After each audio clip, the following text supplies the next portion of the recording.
Kolkata case में एक विस्फोटक खुलासा हुआ है। यह खुलासा तब हुआ है जब आरजी गर्ल मेडिकल कॉलेज से ही असिस्टेंट सुपरिटेंडेंट की कॉल रिकॉर्डिंग वायरल हुई, जिसके बाद से कई सारे सवाल अब सीबीआई के सामने एक बार फिर से खड़े हो जाते हैं कि इस केस में सबूत मिटाने की कोशिश उस कॉलेज के अंदर से ही की गई थी और उस कॉलेज में मौजूद डॉक्टर हो चाहे प्रिंसिपल हो, हर कोई मिला हुआ था। इस पूरे मामले में विस्तार से चर्चा करने के लिए मेरे साथ मेरे सहयोगी प्रकाश जी मौजूद हैं। प्रकाश जी, सबसे पहले आप इस कॉल रिकॉर्डिंग की चर्चा करिए, ये जो इस समय सुर्खियों में बना हुआ है। नंदनी, आपको याद होगा कि जब ये मामला आया सामने तो सबसे पहले परिवार की तरफ से ये बताया गया पब्लिक डोमेन में न्यूज़ चैनल्स को कि हमें फ़ोन आया, पहले बताया गया कि आपकी बच्ची बीमार है, फिर बताया गया कि जी हॉस्पिटल लेके जा रहे हैं, आप आइए, और उसके बाद मां का दावा था कि सुसाइड की बात हमें बताई गई, जिसको बाद में कोलकाता पुलिस ने खारिज कर दिया कि हमने नहीं कहा। तो सवाल है कि जिस आप सुपरिटेंडेंट मेडिकल सुपरिटेंडेंट की बात कर रही हैं, वो महिला मेडिकल सुपरिटेंडेंट डॉक्टर जो है वो कैसे परिवार को फोन करके डायरेक्ट कह रही है। पहले तो कहा कि जो ऑडियो में है, हम सुनवाएंगे आपको, जो ऑडियो में है कि भाई आपकी बेटी बीमार है, आप जल्दी आ जाइए, और उसके बाद सुसाइड। तो सवाल है कि क्या नंदनी उसने अपने मन से फोन किया होगा? उसको वो फोन कॉल किसने कहा करने को? क्योंकि उस जब भी ये फोन कॉल गया है परिवार को, उससे 4 घंटे 5 घंटे पहले उस लड़की की मौत हो चुकी थी, और जो हत्या है, जो रेप है, जो हीनियस क्राइम है, जो मौकाए वारदात पे जिन लोगों ने वो जगह देखा, क्राइम सीन को देखा, उनको पता है वो चीज क्या थी। बावजूद इसके हॉस्पिटल की तरफ से ये कहना, मेडिकल सुपरिटेंडेंट की तरफ से कहना कि सुसाइड हुआ, अरे भाई आपको क्या मतलब, किसने बता दिया सुसाइड है? तो उसने अपने मन से नहीं कहा है। दर्शकों, हम बंगाली में है ये ऑडियो, और आप जब सुनेंगे तो ऐसा कोई वास्ट नहीं है, आपको आसानी से समझ आ सकेगा कि क्या बातचीत हो रही है। हम आपका सहयोग करेंगे कि उसमें क्या बातचीत है, जो समझाने लायक होगा वो समझाएंगे भी। एक बार सुनिए। কিছু মারা গেছেন, পুলিশ রয়েছে, আমরা হসপিটালে সবার সামনেই রয়েছি, ফোন করছি। सुसाइड किया है, हॉस्पिटल से बोल रही हूँ, पुलिस भी आई हुई है, पुलिस के सामने ही फोन कर रही हूँ। और একটু শরীরটা খারাপ হয়েছে, আপনারা কি একটু আসতে পারবেন ইমিডিয়েট? ये पहला फोन कॉल है, आपकी बेटी का शरीर खराब हो रहा है, क्या आप जल्दी आ सकेंगे? ये मेडिकल सुपरिटेंडेंट कह रही है। पिता ने कहा क्या हुआ है? ওর শরীরটা খারাপ, আমরা ভর্তি করাচ্ছি ওকে, আপনি কি ইমিডিয়েট একটু আসতে পারবেন?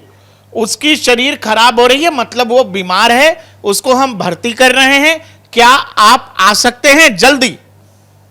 और आगे पिता फिर से पूछते हैं कि क्या हुआ है, उसको क्यों बुला रही हो? और उसके बाद मां कह रही है कि क्या उसको बुखार हो गया है, वो बात भी माता कह रही है।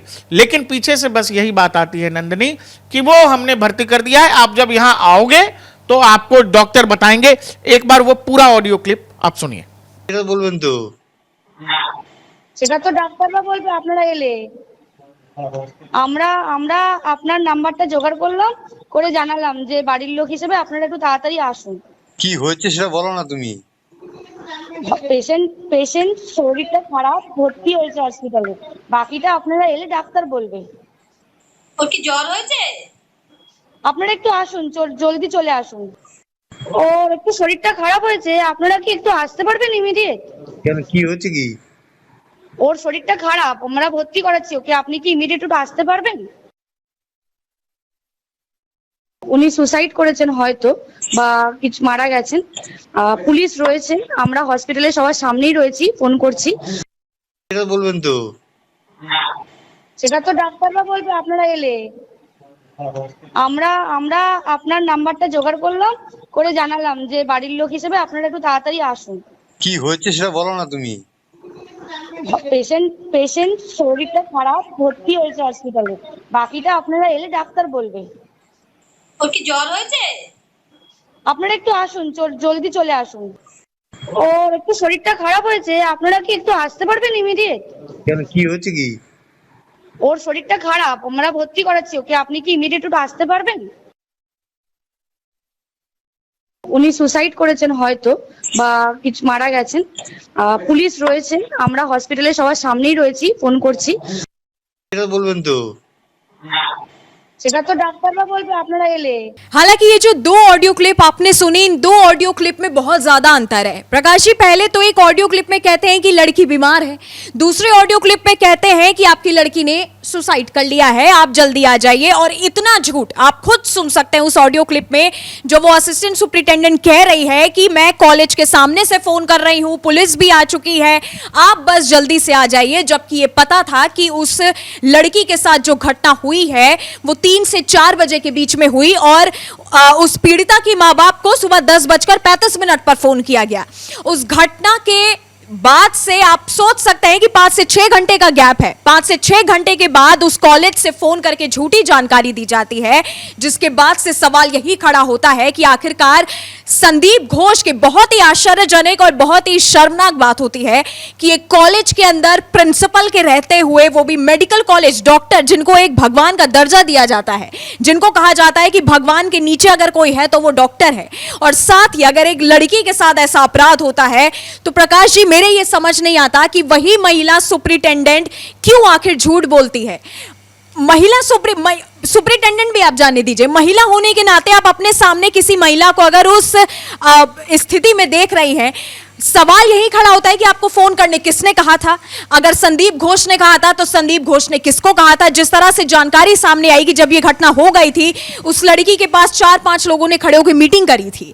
उस मीटिंग के दौरान ही ये डिसाइड हो गया था कि सबसे पहले उसके माता पिता को फोन करके झूठी जानकारी दी जाएगी, उसके बाद से जो है पुलिस को बाद में इन्फॉर्म किया जाएगा जब सबूत मिट जाएंगे। प्रकाश जी, सवाल यहां ये खड़ा होता है कि जानकारी आखिर उसको देने के लिए, मतलब क्या सबूत मिटाने के लिए पहले से ही प्लानिंग हो गई थी? जिस तरह का क्राइम सीन था उस जगह का, और जब ये फोन कॉल पहला परिवार को हुआ, इसको समझने के लिए कोई रॉकेट साइंस और कोई विज्ञान नहीं चाहिए।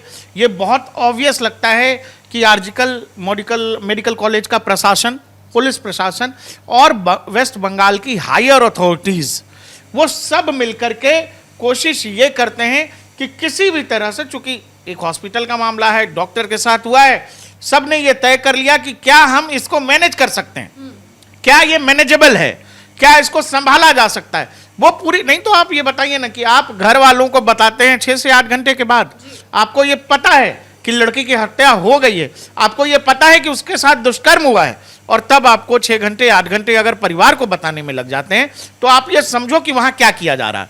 वहां बस ये किया जा रहा है नंदिनी कि कैसे भी उस परिवार को डरा के, धमका के, समझा के ये मनवा लिया जाए परिवार से भी कि ये सुसाइड कर लिया आपकी बेटी ने। दूसरा, वो जो महिला डॉक्टर है जो जानकारी दे रही है परिवार को, पहले ये कि बीमार है, हॉस्पिटल में भर्ती कर रहे हैं, ये भी पहले कहा गया, हॉस्पिटल की तरफ से कहा गया या पुलिस की तरफ से कहा गया।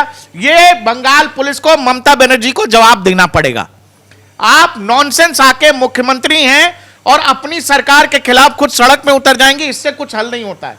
आपको बताना पड़ेगा कि किसके कहने पर उस महिला सुपरिटेंडेंट ने 6 घंटे बाद, भाई लड़की नहीं रही जो जीवन में, आप उसके बारे में जानकारी दे रहे हो कि वो बीमार है और बाद में कह रहे हो सुसाइड। तो ये सुसाइड वो सुपरिटेंडेंट ने क्या अपने मन में तय कर लिया? उसको किसी ने कहा, उसको कहीं से ऑर्डर, कहा नहीं, ऑर्डर है कि तुमको फोन पे ये बताना है, और ये बताया गया। इतने घंटे के बाद भी जब इनसे क्राइम सीन मैनेज नहीं हुआ है, जो क्राइम सीन है उसको ये मैनेज नहीं कर पाए हैं, जब पिता आए हैं मौकाए वारदात पर, उस जगह भी 3 घंटे का वेट कराया गया अपने मरी हुई बेटी की डेड बॉडी देखने के लिए। आप समझो कि कलकत्ता में क्या हुआ। लोग कह रहे हैं कि यूपी में हो रहा है, उत्तराखंड में हो रहा है। भाई पूरी की पूरी सरकार, पूरा प्रशासन और वहां का जो न्याय तंत्र है, जिसको कहते हैं कि जी न्याय कौन दिलाएगा, पुलिस तो दिलाती है, लेकिन ऐसा लगता है कि पूरा का पूरा पुलिस प्रशासन जो है आरोपी के साथ, आरोपियों को बचाने में, आरोपियों के पक्ष में सबूत मिटाने में लगा हुआ है। नहीं तो कुछ ही घंटे बाद प्रोटेस्ट के नाम पर हजारों की भीड़ आती है और भीड़ हॉस्पिटल में जाके आग लगाती है। कोशिश की जाती है कि कैसे भी क्राइम सीन से सबूत मिटा दिए जाएं। कोशिश की जाती है कि किसी भी हाल में सीबीआई तक यह मामला नहीं जाना चाहिए। अब तक परिवार सीधा कह रहा था कि हमें बताया गया सुसाइड कर लिया। ये सुसाइड कैसे, किसने कहा कहने को? किस आदमी ने उस मेडिकल सुपरिटेंडेंट को यह कहा कि तुम ये बता दो सुसाइड है? उसने अपने मन से सोच लिया। चारों तरफ खून बिखरा हुआ है, लड़की के पैर 90 डिग्री में हैं और आंखों में चोट इतना तेज है कि उसका चश्मा उसकी आंखों में है। पोस्टमार्टम की रिपोर्ट्स ऐसी हैं कि बार बार बता नहीं सकते, बार बार सुन नहीं सकते, और उस महिला सुपरिटेंडेंट ने अपने मन से बता दिया कि सुसाइड है। उसको बोला गया नंदिनी कि आपको यही बोलना है। उसको बोला गया कि तुम कॉल करो बार बार परिवार को। मां पूछ रही है कि क्या मेरी बेटी को बुखार हो गया है? तो नहीं, आप जल्दी आ जाइए, आपको डॉक्टर बताएंगे। बंगाल में जो हो रहा है वो बुरा इसीलिए है नंदिनी, और सवाल हमारे देश में बहुत सारी वारदात और ऐसे बलात्कार की घटनाएं होती हैं जो नहीं होनी चाहिए, बहुत दुखदाई हैं। लेकिन बंगाल का संकट इसीलिए बड़ा है क्योंकि सरकार, प्रशासन, पुलिस प्रशासन ऐसा लग रहा है कि सब पर मट्टी डालने के चक्कर में कि कैसे भी केस निपट जाए, इस झंझट से इस मतलब झंझट से जो है हम निकल जाएं, ये वो हंगामा बवाल नहीं हो। क्योंकि एक आदमी को दिखाकर पीछे बहुत कुछ छुपाने की कोशिश हो रही है। उस मेडिकल कॉलेज में बहुत कुछ ऐसा हो रहा था जो शायद वो लड़की जानती थी और इसी वजह से उसको ये निशाना बनाया गया। पोस्टमार्टम की रिपोर्ट्स की डिटेल बताती हैं कि ये किसी एक आदमी का किया हुआ नहीं है, और बावजूद ममता बनर्जी अपनी सरकार के खिलाफ रोड पर निकल के कह रही है कि इस आदमी को फांसी दे दो, जिसको पकड़ लिया वही है। तो ममता बनर्जी और उनकी सरकार किसको बचा रही है? ये ऑडियो क्लिप बता रहा है कि उस सुपरिटेंडेंट ने, पहला सवाल है, किसके कहने पर कहा कि सुसाइड है? कहां से यह ज्ञान हुआ कि सुसाइड है? परिवार को सही जानकारी क्यों नहीं दी गई? यह भी कहा जा सकता था ना कि आपकी बच्ची के साथ कुछ मिसहैपनिंग हो गई है, आप आ जाइए। अगर आप नहीं बताना चाहते कि आपकी बच्ची नहीं रही या मर गई, लोग बोलने में घबराते हैं, लेकिन जब आप सुसाइड कैसे बता रहे हो, फिर ये बड़ा सवाल है। जी बिल्कुल, और जिस तरह से उस लड़की की स्थिति सामने थी, ये बहुत बड़ा सवाल है कि आखिरकार उस स्थिति को भी देखते हुए आपने 5 से 6 घंटे बाद उस लड़की के माँ बाप को फोन किया और उसके बाद उस लड़की के माँ बाप को मुआवजा दिया जाता है कि आप किसी तरह से ये बात मान जाइए। लेकिन उस पीड़िता के माँ बाप की सिर्फ एक ही मांग है कि आखिरकार मेरी बेटी को आप इंसाफ दिला दीजिए, क्योंकि जिनकी बेटी चली गई वो चली गई, फिर आप उस मुआवजे में चाहे करोड़ों रख दीजिए, चाहे हीरे मोती ला के रख दीजिए। प्रकाश जी, मुझे लगता है दुनिया का कोई भी माँ बाप उस चीज को स्वीकार नहीं करेगा। ये बहुत ही एक शर्मनाक बात है कि एक ऑर्गेनाइजेशन, एक प्रशासन, एक आरोपी को बचाने के लिए, अपने नाम को बचाने के लिए इतना कुछ कर देता है कि एक महिला के साथ, एक लड़की के साथ इतना दर्दनाक हादसा होता है और उसके बाद वहां पे मौजूद सभी लोग सबूत मिटाने में लग जाते हैं। ममता बनर्जी धरने पर निकल जाती हैं, सड़क पे उतर आती हैं माइक लेकर के, लेकिन उनको शायद ये नहीं पता कि धरने पर बैठने से या ये कहने से कि अगर बंगाल की स्थिति बिगड़ेगी तो उत्तर प्रदेश की स्थिति भी बिगड़ेगी, असम की स्थिति भी बिगड़ेगी। बहुत ही शर्मनाक चीज है ये, बहुत ही शर्मनाक चीज है। और मुझे लगता है कि अब सीबीआई इस केस में और ज्यादा सवाल निकालेगी, क्योंकि सवाल इस ऑडियो क्लिप से ही कई सारे खड़े होते हैं। और संदीप घोष की भूमिका जो शक के घेरे में बनी हुई है, संदीप घोष ही इस केस में कई बड़े राज और ज्यादा उगल सकता है। आपकी इस वीडियो के बारे में क्या राय है, हमें नीचे कमेंट सेक्शन में कमेंट करके बता सकते हैं।